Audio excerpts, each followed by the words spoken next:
스트리트 파이터 대 입장입니다. 자, 그래서 좀 준비한 거를 준비하면서 한번 보겠습니다. 예, 준비한 다른 게 아니고 항상 보드 종합지수. 자, 미국이 밤새 뭐 CPI라고 뭐 저는 영어를 싫어하는데 CPI를 하니까 뭐 물가입니다. 물가. 이것이 원래 2.9가 예상한 것 같습니다. 2.9. 근데 3.1 나왔습니다. 근데 2.9가 나와야 되는데 3.1이 나왔다고. 그러고 밀리잖아요. 그죠? 그래서 이런 것은 물가라든지 금리 인상 이런 부분은 그 실시간에 반영이 되기 때문에 3.1이나 2.9이나 뭐 거긴데. 그죠? 그래서 5월에 금리 인하할 확률이 40%, 60%에서 40% 됐답니다. 예. 5월 달에 인하할 줄 60%에서 40%.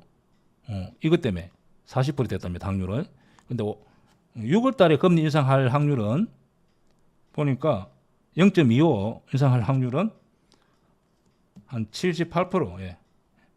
그게 한 달 차입니다. 그죠? 한 달 차이. 그래서 미국이 현재 실적이 굉장히 다 좋아지고 있잖아요. 뭐 엔비디아부터 해갖고 장난 아닙니다. 예, 실적이. 그러니까 이거 별 의미가 없어요. 그래서 종합지수는 내가 볼 때는 우리나라 같은 경우는 밀리다가 다시 1% 지금 현재 그렇게 많이 안 밀렸다. 그죠? 그리고 항상 주식은 따라다니면은 항상 남 설거지만 합니다. 예.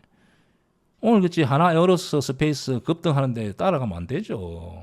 따라다니면 항상 설거지만 합니다. 예. 길목에서 딱 매수를 하고 말아야 됩니다. 그래서 이제 종합지수는 이렇게 약간 조정. 근데 우리나라 같은 경우는 미국의 영향을 좀 덜 받을 가능성이 있습니다. PBR 때문에 현재 외국인이 꾸준하게 사주기 때문에 종합지수는 많이 안 밀릴 가능성이 많습니다. 그래서 종합지수도 우리나라 여기를 넘어갈 가능성이 많습니다. 제가 볼 때는. 여기만 넘어가면은 좀 여기 3천까지는 많이 좀 매물대가 없습니다.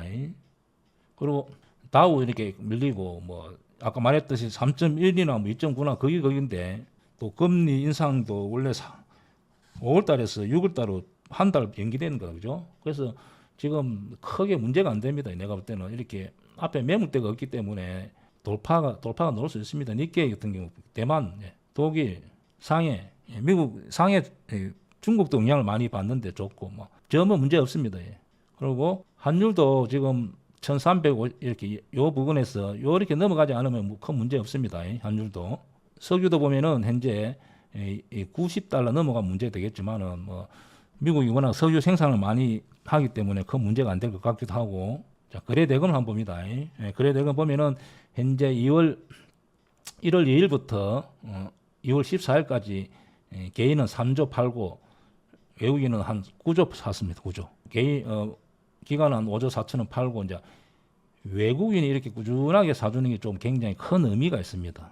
지금 삼성전자는 안 사고 뭐 기아차, 현대차, 국민은행 외국인들이 좀 패턴이 달라졌습니다. 작년에 주장차 삼성전자만 샀는데 패턴이 달라졌습니다. 기관은 팔고 그래서 현재 거래대금이 약간 죽은 거 정도. 그리고 정부 프로그램이 이제 밸류 프로그램이 오늘 내일 샀더만은 곧 발표할 것 같습니다. 근데 완전히 발표하는 게 아니고 언급 정도 한번 해줄 것 같습니다. 워낙 큰 거 때문에 제가 볼 때는 정확하게 예약 뭐 날짜를 정하고 정부에 발표할 가능성이 있습니다. 그러나 뭐 이렇게 하면서 잠깐 흘릴 수는 있습니다. 이 장이 PBR 쪽에 저평가 종목들이 당분간 일단은 많이 올랐던 종목 같은 경우 외에는 그럼 많이 올랐던 종목 같은 경우는 좀 내가 수익 났다 하면은 손실폭이 큰 경우 외에는 그냥 좀 가지고 가도 되지 않겠나. 예를 들면은 태광산업 이런 종목 좀 불안하면은 그냥 매도해도 됩니다. 저 앞에 물린 분들라도 거무서유 같은 경우도 PBR 1 미만 종목이 한 1000개 정도 있답니다. 그래서 이런 종목 좀 불안하면은 그냥 아예 위에서 많이 물림폭이 크다. 그러면 뭐 장기적으로 가갑니다. 이마트 같은 경우도 이런 종목이 실적이 안 돼. 그리고 이마트 소비점, 이마트 백화점도 마찬가지고 화장품 이런 것이 사양산업이다. 그죠? 그래서 이런 종목은 뭐 올라온 매도, 이런 종목도 요 앞에 주봉, 월봉 이런 때 물린 분들은 그만 가지고 가고 아니면은 좀 길게 수익 났다면은 매도 해도 됩니다. 한국가스공사 같은 경우도 0.2지만은 뭐 불안하면은 매도 좀 해주고 정부 발표가 나면은 좀 밀릴 수도 있고 아니면은 롯데지주 요 앞에 물린 분들은 그냥 여러 데 물린 분들은 뭐 장기적으로 까갑니다. 예. 롯데지주 같은 경우도 실적은 턴됩니다. 그러나 이 업종 자체가 요즘 뭐 쿠팡이라든지 뭐 알리라든지 태무진에 다 사고 말잖아요. 예. 그리고 좀 젊은 사람들 백화점도 잘 안 갑니다. 예. 그 동네 편의점에 가고 뭐 안 삽니다. 예. 그리고 아까 앞에 이제 종목은 좀 질문에 답변 드리겠습니다. 그리고 항상 제가 언급했던 종목 또 제가 하더라도 역배열되고 하면은 일부 손절하는 것도 항상 습관해야 됩니다. 장 흐름이 이랬잖아요. 원래 쿠렉스 같은 경우도 이 종목이 실적이 좋기 때문에 그렇게 안 밀릴 장이잖아요. 근데 돈이 PBR 쪽으로 가다 보니까 이렇게 역배열돼. 현재는 이제 이렇게 지지가 되었기 때문에 이런 종목은 그렇게 여기를 안 깨면 다시 이렇게 올라갈 가능성이 있습니다. 원래는 이런 종목은 예를 들면 한국항공으로 한번 봅니다. 한국항공은 좀 여기 제가 강남 이렇게 좋은 자리가 나왔다 하더라도 지가 결국은 여기 PBR이 보세요. 3.4잖아요. 그러니까 현재 PBR 이쪽으로 돈이 가다 보니까 이렇게 밀리는 겁니다. 이런 경우는 이렇게 내가 어떤 종목을 보더라도 이럴 종목 이럴 수가 있다는 거죠. 그러니까 주식은 100%가 없기 때문에 일진전기 같은 경우는 크게 이제 문제는 안 됩니다. 워낙 실적이 좋아지기 때문에 그죠? 이런 종목은 관계 없다. 이제 강원랜드 봅니다. 자, 강원랜드 같은 경우도 1.2입니다. PBR이. 근데 현재 수급이 많이 들어왔잖아요. 그리고 강원랜드가 회사가 엄청 부자입니다. 예. 카지노도 있지만 호텔도 있고 골프장도 있고 뭐 펜션도 있고 스키장도 있고 손님들이 항상 많이 오잖아요. 그리고 많이 남습니다. 예. 그래서 이런 종목 같은 경우는 제가 볼 때는 약간 숨고르기 하고 다시 이렇게 위로 갈 가능성이 많습니다. 항상 이렇게 수급을 보세요. 수급을 보면은 최근에 수급이 확 이렇게 많이 들어왔잖아요. 그러면은 얘들이 뭔가 좋게 보는 겁니다. 결국 PBR 쪽으로 보는 겁니다. PBR 쪽에 얘들이 이 회사가 돈 잘 버네, 배당도 줄 수 있겠네, 자사주도 좀 가지고 있네, 이렇게 보는 겁니다. 그럼 이런 종목은 매수는 좀 더 기다렸다가 보유자들만 현재 대응. 제가 볼 때는 이렇게 약간의 조금 조정받다 왔다가 위로 가지 않겠나 그리 봅니다. 그리고 한국전력 같은 거는 대주심 하지 마세요. 아직도 적자가 누적되어 있는 종목 하지 않습니다. 너무 적자가 누적되고 흑자가 돌아선다 하더라도 하지 않습니다. 가더라도 그냥 보내주세요. 이런 경우는. 그럼 이 회사가 적자가 누적되어 있는데 배당을 많이 주겠어요. 그러나 0.3이다 보니까 이렇게 돈이 들어온 것 같습니다. 이렇게 자기들이 뭔가 0.3 이렇게 뭔가 뭐 돈을 벌고 안 벌고 떠나서 이렇게 무조건 이렇게 올려야 되는 것 같습니다. 자, 은행주 한번 봅니다. 은행주가 현재 잘 가잖아요. 신한지주 다 은행주 똑같습니다. 비슷합니다. 저는 정부 프로그램이 나오기 전에 팔고 일부라도 팔겠습니다. 뭐 이해가죠? 그냥 너무 급등했기 때문에 좀 저 같은 경우는 좀 팔고 다시 좀 밑에서 한번 잡아본다든지 KB금융도 마찬가지입니다. 그렇게 하면 좋지 않겠나. 보통 보면 저 경험적으로 좋은 결과가 나오더라도 다시 위로 더 가더라도 결과가 나오는 순간에 좀 밀리다가 다시 가더라도 좀 일부 물량을 좀 줄여도 되지 않겠나 그리 봅니다. 자, LG 플러스 한번 봅니다. 원래는 옛날에 SK텔레콤, KT, LG U+플러스 비슷하게 움직이는데 KT는 전화도 하지만은 뭐 로봇도 하고 뭐 다른 산업 비중이 자꾸 높아집니다. SK텔레콤 역시 뭐 전화, 스마트폰 1등이고 LG U+플러스는 돈이 안 되는 것 같습니다. 얘들 돈을 잘 못 버는 것 같습니다. 그래서 이 종목 같은 경우는 그렇다고 막 밑으로 하락하기는 보다는 약간의 PB를 얼마고 그렇다고 뭐 여기서 더 빠지진 않겠죠. 수급이 들어왔으니까. 그렇다고 KT, SK텔레콤처럼 이렇게 지금 가지는 못하잖아요. 일단은 실적이 안 좋습니다. 그래도 안 빠질 것 같습니다. SK이노베이션 뭐죠? 이런 종목은 0점 현재 그리고 뭐 약간 뭐 배터리 뭐 정류 막 이렇게 한다 그죠? 그래서 이런 종목 같은 경우는 잘 안 빠집니다. 이런 게 보면은 보세요. 이렇게 잘 안 빠집니다. 그렇다고 또 바로 가지도 않을 겁니다. 왼쪽에 너무 매물대가 많잖아요. 그리고 항상 대형주에서 우리 개인들의 손실폭이 보통 50%, 100, 50%, 30% 예사로 됩니다. 잡주에서도 손실폭이 50%, 30% 예사로 나오지만은 대형주라고 절대 안 나오는 게 아닙니다. 오히려 대형주에서 손실폭이 뭐 50%, 40% 이런 데 물리면 벌써 폭이 거의 막 50% 이렇게 납비잖아요. 대행주라도 시총이 큰 종목도 딱 원칙대로 하는 게 맞습니다. 현재 제가 말했던 딱 이렇게 엄지 차트로 만들어지는 순간에 들어가지 않습니다. 현재도 아직도 엄지 차트입니다. 한번 보세요. 현재도 21선을 못 돌리잖아요. 그죠? 현재도 엄지 차트라. 이런 종목은 그렇다 빠지진 않습니다. 빠지진 않기 때문에 이제 기다렸다가 또 2차 전지 또 화학업종이기 때문에 화학업종이 경기 사이클을 한 번씩 그리잖아요. 그럼 이런 종목은 다시 좀 더 수급 보고 이런 종목은 이제 좀 단가를 낮출 수도 있습니다. 이런 종목은. 삼성물산 한번 보겠습니다. 이렇게 급등을 했는데 삼성물산 실적도 나쁘지 않잖아요. 근데 현재 PBR이 1이다 그죠? 수급이 많이 들어왔잖아요. 이런 종목 프로그램이 발표가 돼도 많이 안 밀립니다. 이런 종목은 그럼 저같으면 가지고 있겠습니다. 그리고 조정이 많이 안 놉니다. 압도적으로 매수세는 조정이 잘 안 놉니다. 이런 종목은 뭐 아예 가지고 가되고 아니면 좀 불안하면 매도 좀 반이라도 매도하고 하루 이틀 2, 3일 전에 매도하고 다시 또 따라간다든지 이런 종목은 이렇게 수급이 단기간에 들어온 종목은 잘 안 밀립니다. 애매하게 들어온 종목들이 밀립니다. 애매하게 뭐 예를 들면은 거목소유 같은 게 그렇게 압도적으로 들어오지 않았죠. 그죠? 자, 이마트 한번 봅니다. 이거 한번 보세요. 이마트 보세요. 그렇게 압도적으로 이거 완전히 차이 납니다.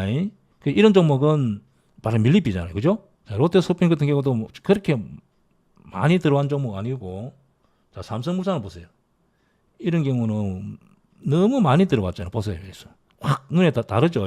자, 이런 종목은 잘 안 빠집니다. 이런 종목은 그냥 가지고 있어도 되고 뭐 또 좀 약간의 수익 실현 반이라도 하고 다시 가면 잡는다든지 그렇게 해도 됩니다. 이런 경우는. 솔버레인 홀딩스 급등하는 것 같은데.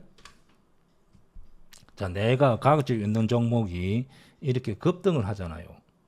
최근에 엔캠이 많이 갔다 그죠? 한번 봅니다. 엔캠이 전해질 때문에 가고 있습니다. 전해질. 여기 보면은 전해질. 근데 이제 내가 이렇게 보유하고 있으면은 솔브레이 홀딩스 보유하고 있잖아요. 여기 보면은 전해액. 자, 쉽게 말하면 엔캠하고 비슷한 일을 하고 있다는 뜻입니다. 그럼 이 애가 엔캠 따라갔잖아요. 그럼 이런 종목 같은 경우는 제가 주봉 한번 봅시다. 월봉. 그 예산 신고가 나왔네. 그러면 매수가 매수수를 계속 부릴 수가 있기 때문에 쉽게 매도하지 않습니다. 전일 종가 5% 밀리면은 좀 물량을 줄인다든지 그렇게 하고 일단 가지고 있어 봅니다. 이런 종목은 단일가 좀 밀린다. 조금 밀린다. 그죠? 이런 종목은 그때 문제는 수급이 그렇게 많이 들어와 있지 않기 때문에 전일 종가 한 5% 깨면은 좀 물량을 줄이는 게 좋습니다. 제가 제주 반도체 여기는 꽃길인데 여기서 제가 그렇게 그렇게 안 간다는 게 아니고 매물대가 있기 때문에 시원하게 가지가 않습니다. 항상 엔캠처럼 이렇게 신고가 나왔을 때 잘 갑니다. 매수가 매수를 불러가고 갑니다. 그럼 현재 엔캠도 만약에 이렇게 제주 반도체처럼 이렇게 앞에 산이 짱돌이 있으면 생각하고 잘 안 갑니다. 이 종목이 주도주가 되는 게 아니고 일봉이 열린 놈을 주도주로 다시 대장으로 만듭니다. 큰 손들이. 그래서 이런 종목 같은 경우는 현재 굳이 메리트가 별로 없죠. 여기서는 메리트가 있잖아요. 보세요. 쭉 가니까 그죠? 여기서는 이 짱돌이 무섭기 때문에 여기를 넘어가기는 어렵다. 자, 제주 반도체 여기를 넘어가기 어렵다. 그래서 이 종목은 큰 메리트는 없다. 단일가 좀 올랐다 하더라도 큰 메리트는 없습니다. 큰 메리트 있을 때는 이런 자리 완벽하게 공간이 열렸을 때 슈팅이 논다.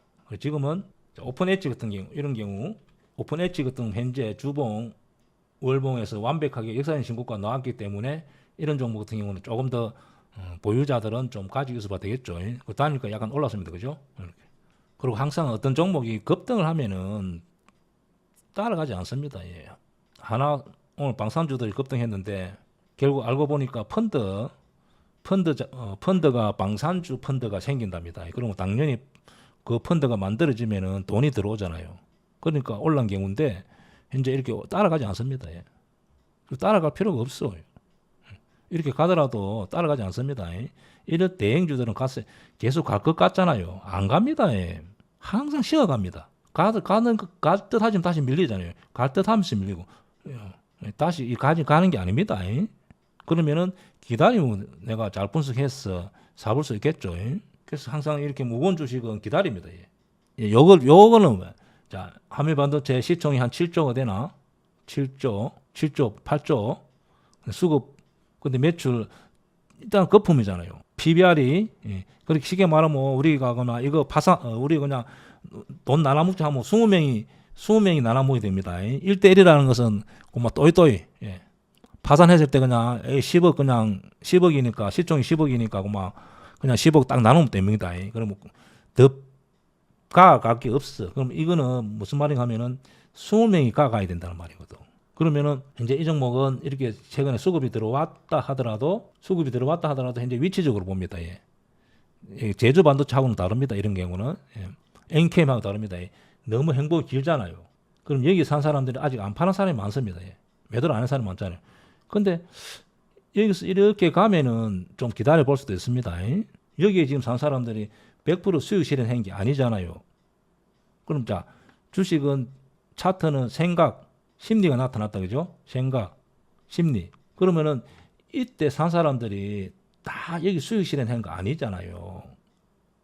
그러면 여기서 야, 내가 지금 수익이 뭐 30%, 12%, 15% 여기 물린 사람들 10몇 프로 났을 거고, 예. 그럼 이 사람들이 자꾸 총알을 던지는 거예요. 여기 총알이 엄청 날라오는 게라.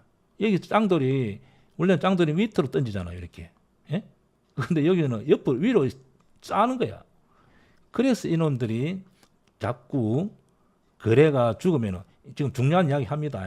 위치적으로. 그러면은 위치적으로 보세요. 거래량이 죽죠. 예. 거래량 주고. 그럼 여기서 가기 위해서는 이게 얘네들이 위로 짱돌로 짱돌 아니네. 이거는 검돌이라 이렇게 검돌로 팍팍 던지잖아. 이게 짱돌 아닙니다. 검돌 팍팍 던지면은 그러면 그것을 다 받아주고 여기 거래량이 이렇게 죽으면 안 됩니다. 여기서 거래량이 자꾸 한두 개 더 죽잖아요. 그러면 오름폭의 50%, 20선에 붙을 가능성이 많습니다. 그러면 보유자들은 매도 대응해도 됩니다. 이해가죠? 이런 경우는 좀 물량 줄여도 됩니다. 그리고 약간 이렇게 밀릴 가능성. 시총이 너무 크잖아요. 오늘은 여기까지. 동국홀딩스는 밴드에 와서 질문하면 내가 시간 남으면 내일 답변하겠습니다. 살아남아서 강만해서 봅니다.